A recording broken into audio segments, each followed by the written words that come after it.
Hi, my name is Heather Jacoby, and I'm an instructor here at Ultimate Medical Academy. And we're going to be discussing the topic of staying positive. This is another building block in that strengths-based approach that we can take to being successful students. As we discuss staying positive, there's this amazing article from Travis Bradberry that I would love for you all to review, and you should find an active link in the post here that you're looking at. Just in case it is here for you, you certainly can copy it down and type it into your search bar.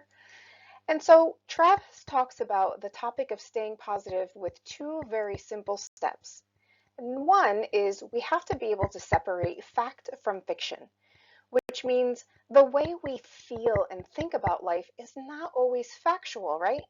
Sometimes we can perceive an event as being not great.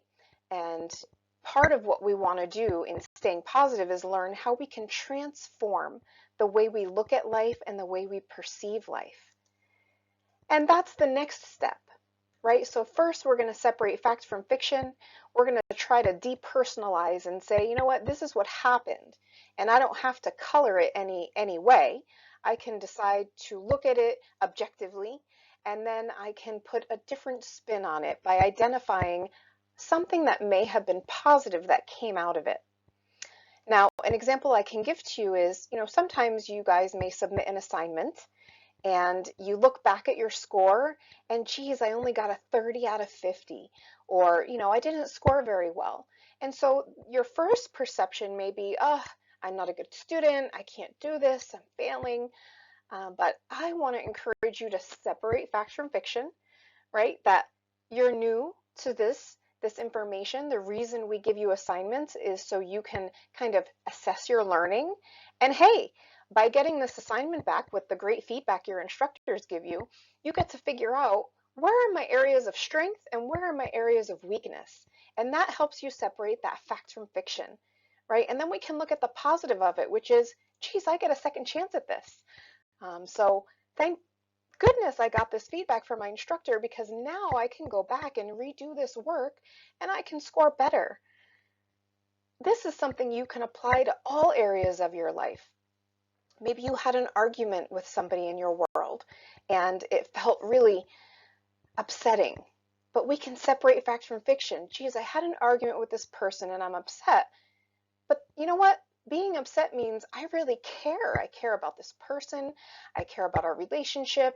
And so a positive is, by having this argument, I can actually figure out where our relationship needs strengthening and clarification, and we can communicate about it and come to some sort of resolution.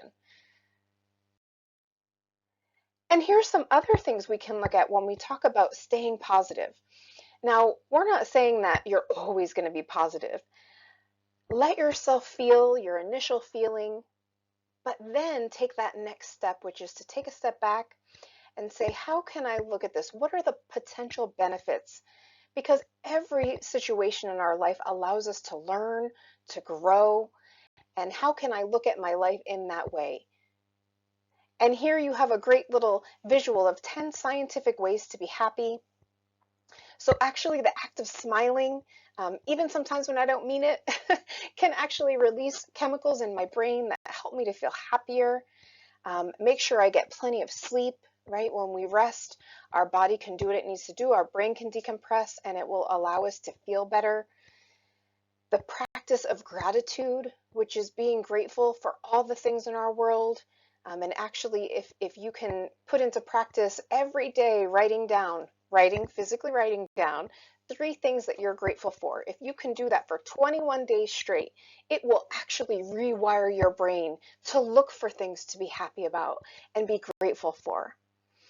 Of course, anytime we can serve others and help them. So maybe you go into your student lounge and reach out to a fellow student and say, hey, do you want to be study buddies? Do you want to be accountability buddies? That's also a great thing to do. Getting outside in the fresh air, depending on where you are in the country right now, I think everywhere in the United States, we're coming into nicer weather. Spending time with friends and family if you can.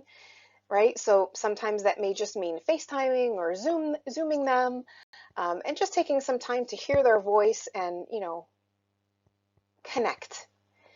And finally, meditation. So meditation is another way to rewire our brain.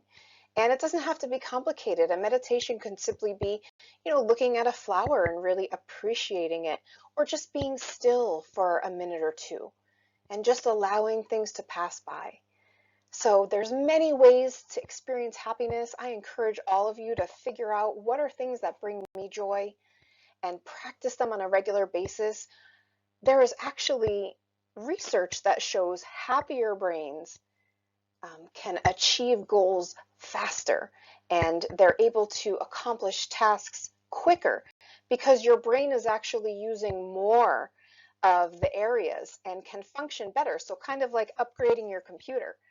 So I encourage everyone to practice gratitude, appreciate life, and hopefully that will help you to face your schoolwork in a way that, geez, I feel like I'm able to understand this better. So thank you for taking the time. Enjoy your day and have an amazing, amazing week.